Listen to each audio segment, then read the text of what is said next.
Well, we'll see how the microphone goes today. A bit of an experiment. I've set the camera down to its lowest sensitivity now. I still can't really decide whether it's actually, the sensitivity option actually works with the external microphone or not.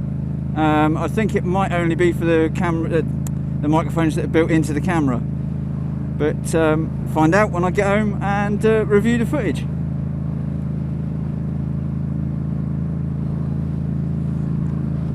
I do have what is known as a dead cat on order, which is one of them fluffy things that you put on your microphone. It's like a wind muff basically.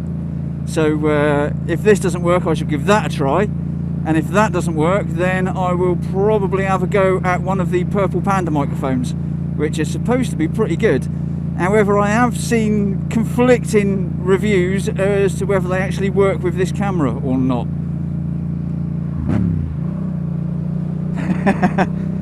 So